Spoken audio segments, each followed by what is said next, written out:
Mboshi, parlons-en. Par Nehem Fumu Madissouma Bimangu. Responsable du think tank politique, Alternative congolaise pour une transition d'État, en sigle ACT. Chers compatriotes, bonjour. En 1963, M. Noumazaleh prétendait, dans un Congo où le Nord est minoritaire, comment faire pour qu'un fils du Nord dirige un jour ce pays? Cette question augurait le recours au coup d'État comme moyen d'accession au pouvoir. Ce qui fut fait, accompagné de l'idéologie martiale, le pouvoir se trouve au bout du fusil. Mais, après des décennies au pouvoir, l'expérience laisse la place aux inquiétudes et aux angoisses. Ces angoisses ont une cause profonde, explicable à partir des actes jalonnant le long règne nordiste.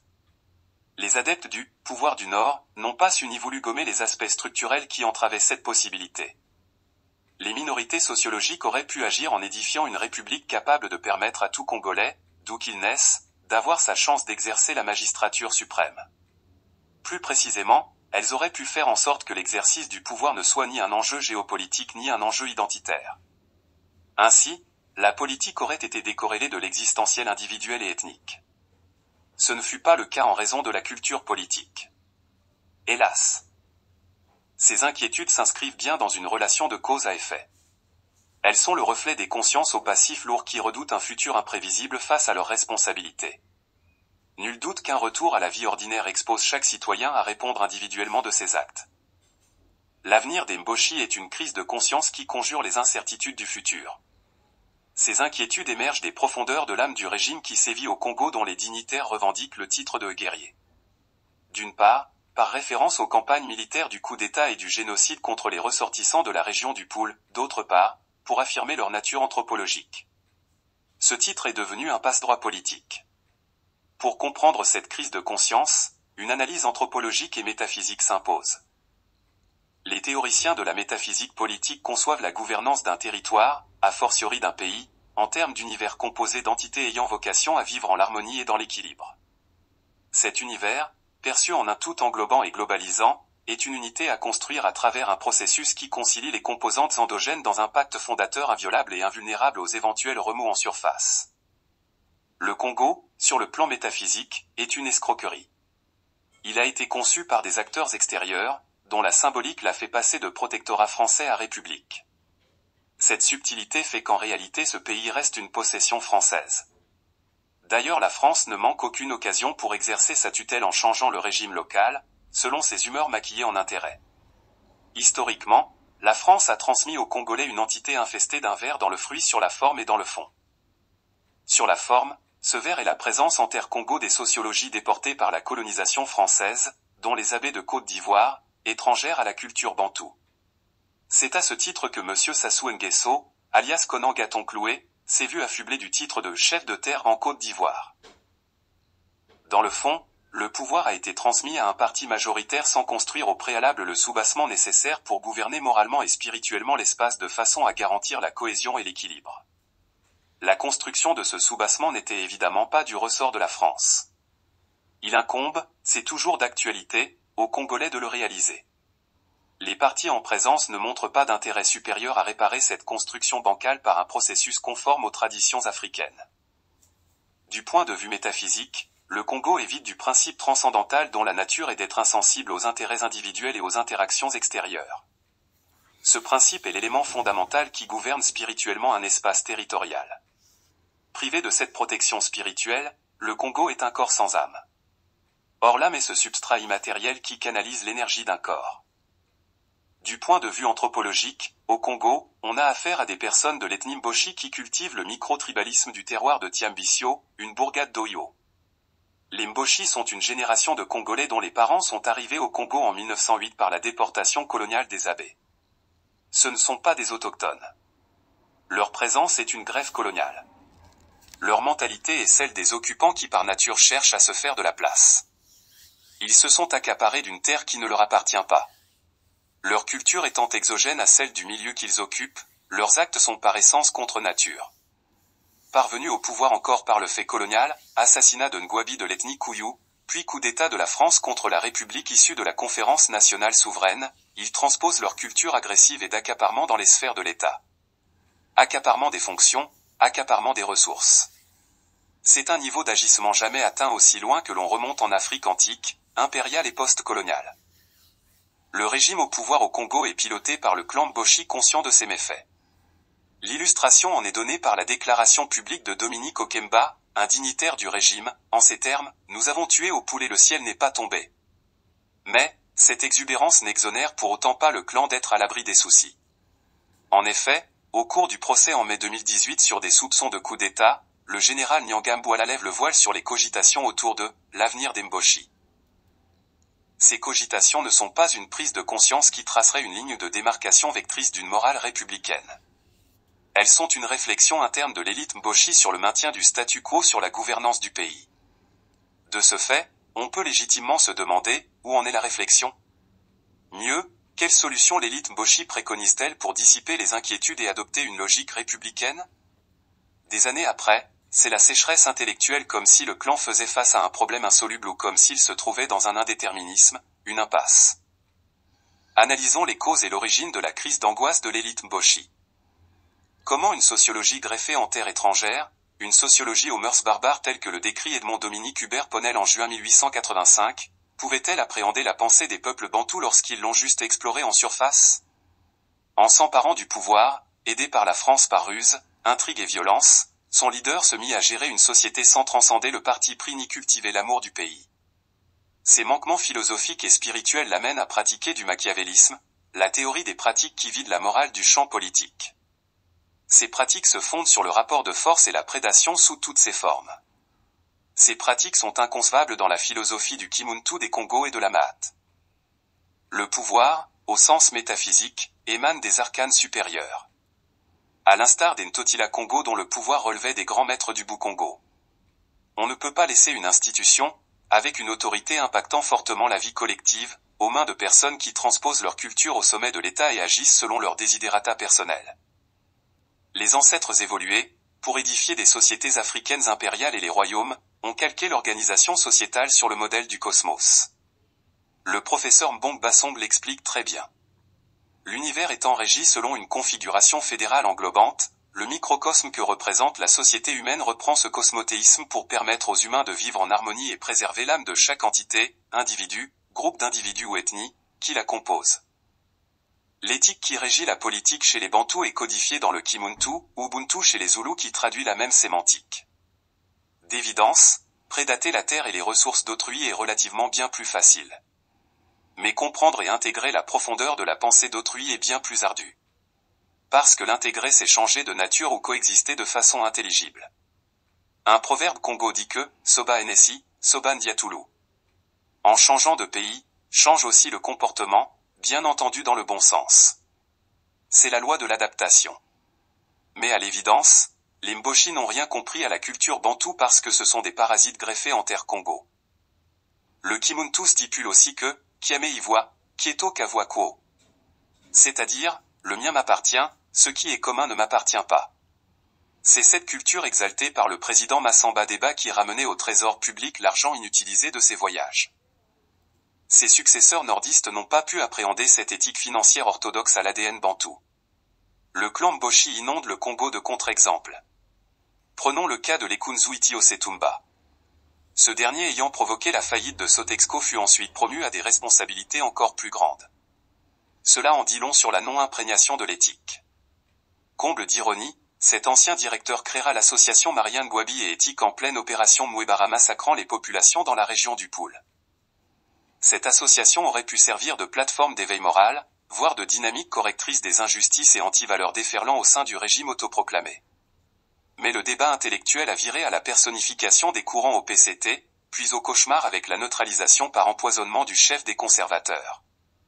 Le même Lekunzu qui, quelques années auparavant, avait comploté à l'élimination physique du président Gwabi qui avait eu le malheur d'annoncer ses intentions au cours d'un discours en ces termes, ceux qui sont montés trop vite très haut et qui détournent le bien public à leur propre profit doivent redescendre. Ses compères ne lui ont laissé aucune chance pour accomplir ses desseins. Tu avances, nous te suivons, tu t'arrêtes, nous te pointons, tu recules, nous t'abattons. Ses camarades du parti unique ont appliqué cette maxime en lui tranchant la carotide. Fermons la parenthèse. Tout ceci permet de comprendre que, survoler le savoir culturel d'un peuple sans disposer de la structure mentale pour le comprendre, conduit à l'égarement. Lorsqu'on détourne son regard des entités que l'on gouverne et que l'on fait l'apologie de l'individu, le culte de la personnalité où l'individu prime sur le collectif, ce n'est plus de la politique. On rentre dans une mafia, dans le terrorisme d'État envers les entités que le pouvoir est censé gouverner. Dans l'univers, chaque astre a ses lois, chaque galaxie a ses lois. Et l'ensemble du système régissant ces astres fonctionne en harmonie et en équilibre. C'est ce modèle que nos ancêtres ont reproduit et institué pour permettre aux âmes incarnées de vivre en harmonie et d'évoluer en équilibre avec la nature. C'est la traduction symbolique de « ce qui est en haut est comme ce qui est en bas ». La fédération des entités autonomes. Dans ce modèle, il n'y a pas la rivalité au sens concurrentiel. La Terre n'est pas en concurrence avec Mars. De même, les ethnies ne rentrent pas en concurrence les unes les autres dans un système bien structuré. Précision que l'absence de concurrence n'exclut pas la compétition dans la forme d'une saine émulation.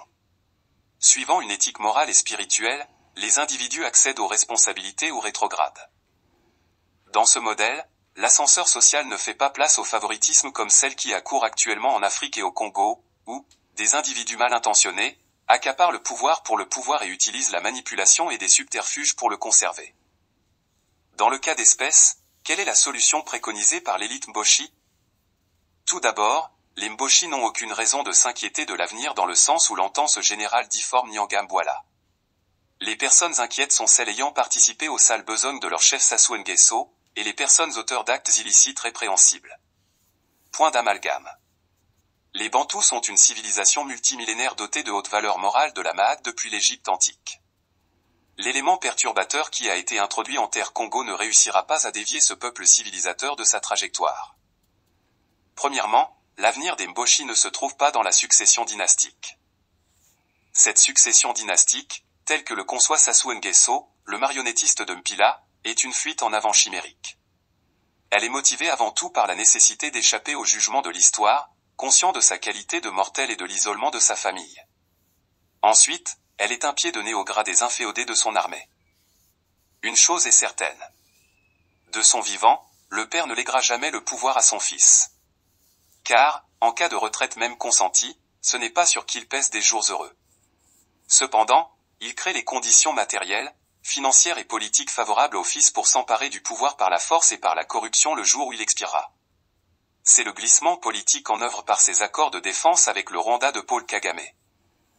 Les Mboshi doivent savoir que ce glissement est d'abord une assurance personnelle du marionnettiste sans rapport avec leur avenir collectif dont il s'en fout éperdument. Que les Congolais se souviennent de l'appel du 21 mars 1999. En pleine opération Mouébara 1 et 2, l'irréductible Vaté en guerre Sassou Nguesso déclarait « Si je meurs à 14h, à 15h il ne restera plus personne au nord. Donc je vous demande de me donner vos enfants pour aller combattre aux poules. » C'étaient des propos visant uniquement à semer la peur dans l'esprit des Congolais de l'hémisphère nord. Ce n'était pas pour l'avenir des Mboshi, ni pour leur survie qui n'a jamais été menacée historiquement du fait de leur origine ni de leur identité. Cet assassin de Ngwabi est un spécialiste de l'agitation des épouvantails pour servir sa cause personnelle. En effet, le clan Mboshi méconnaît la culture bantoue et son vivre ensemble. C'est le régime Mboshi qui discrimine les sociologies, priorise certaines au travers des personnes assujetties et exhibées comme représentatives. Cette vision variabilise la citoyenneté sur une base géographique. Ce régime n'a pas compris la notion de la complémentarité et de la pensée plurielle. Par voie de conséquence, il ignore la dynamique des opposés à l'intérieur d'un même tout. Depuis les années 60, il a confondu opposants et ennemis qualifiés de valets de l'impérialisme, d'ennemis intérieurs. D'où sa conduite belliqueuse et guerrière à l'égard des groupes sociologiques bantous. Les craintes actuelles du clan Mboshi sont l'expression des morveux qui se mouchent. Plus particulièrement des profanes qui ignorent la métaphysique bantoue sur la formation de l'État et sur la gouvernance harmonieuse des entités territoriales. Tenez! Les pygmées sont une réalité sociologique spécifique. Quelle place occupent-ils dans l'espace institutionnel du pays? Aucune. Le Congo fait fi de leur existence. Leur espace vital se rétrécit sous l'effet de la déforestation, quand il n'est pas tout simplement saccagé pour des besoins énergétiques. Deuxièmement, l'avenir des Mboshi ne se trouve pas dans l'importation des mercenaires. Accroître la présence étrangère au Congo en mercenaires est la stratégie du clan de Tsambitso qui préfère la surenchère guerrière à la cohésion interne entre sociologie du Congo. Cette stratégie est une bombe à retardement. Elle dessert le pays qui aura du mal à établir qui est congolais et qui ne l'est pas. En introduisant les Tutsis rwandais, le régime Boshi prend le risque de déplacer le conflit Hutu-Tutsi en terre congolaise. En effet, en 1994, les ENG avaient déjà implanté une colonie de plusieurs milliers de Hutus, plus de 8000, dans le nord du pays. En s'alliant avec le régime rwandais, M. Sassou déplace ce conflit dont les autorités de Kigali ne cessent de pourchasser ses compatriotes Hutus en Afrique centrale. Pour preuve, l'annonce des accords en avril 2022 entre les deux régimes a suscité tant d'inquiétudes que les Hutus présents au Congo demandent d'acquérir la nationalité congolaise, pour espèrent-ils échapper à la traque. Le Rwanda est devenu la tête de pont de l'impérialisme américain en Afrique centrale. Il introduit dans l'espace bantou des communautés cosmopolites qu'il installe dans les terres en RDC et au Congo d'Iaimfoua, Brazzaville. Il a signé pour cette entreprise des accords avec la Grande-Bretagne. C'est une situation explosive en préparation. Et les Mboshi à la vision courte n'entrevoient pas ce danger. Ce n'est pas non plus en formant une alliance de déportés que l'avenir sera garanti. L'intelligence veut que, lorsque les différences paraissent insurmontables, on opte pour une fédération d'entités autonomes. Troisièmement, l'avenir des Mboshi ne se trouve pas dans l'effacement de la mémoire historique.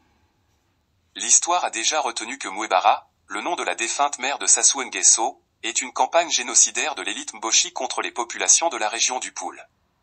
Pondre des actes législatifs dont la loi porte le nom Mouebara ne lavera pas la souillure et l'ignominie associées à ce sinistre nom. De même, l'élite Mboshi s'emploie à effacer les références culturelles et historiques du passé bantou auxquelles ses ancêtres ne sont pas associés. Elle préfère l'apologie de la colonisation opérée en grande pompe le 3 octobre 2006 en construisant un mausolée gravant en marbre le nom de l'usurpateur Sassou Nguesso aux restes archéologiques du colon Savorgnan de Brazza. Où est passé le corps momifié de Mariane Gwabi? Le fidèle continuateur de son œuvre a même laissé à l'abandon le mausolée à sa mémoire au temps de gloire révolutionnaire. La mémoire historique bantou est occultée du fait que les régnants au Congo sont une élite n'appartenant pas à l'espace culturel dont ils ont la charge. La référence Congo est absente du système éducatif, des commémorations officielles. Le renommage des gares du CFCO en des noms plus authentiques a laissé les deux capitales au nom des colons. Par analogie géométrique, les Mboshi sont une colonie, donc des colons abés, qui partagent la même prédation que les colons français dans une terre qui leur est étrangère. Leur structure mentale peine à dépasser la barrière psychologique pour se fondre positivement dans l'environnement qui somme toutes les a accueillis en toute innocence. L'alternative congolaise pour une transition d'État déclare que petit a, l'avenir des Mboshi se trouve avant tout dans le dépassement des peurs. Pour assurer leur avenir, les Mboshi doivent vaincre la peur que leur distille le régime. Pour ce faire, ils doivent substituer la peur par la désobéissance civile pour détruire les fondations du marionnettiste de Mpila. Les propos du général Nyangambwala à la barre étaient un marketing politique de la peur, un trafic d'influence de professionnels. Ces propos sont un emballage calibré à Mpila et servi en buffet collectif aux sociologies du Nord.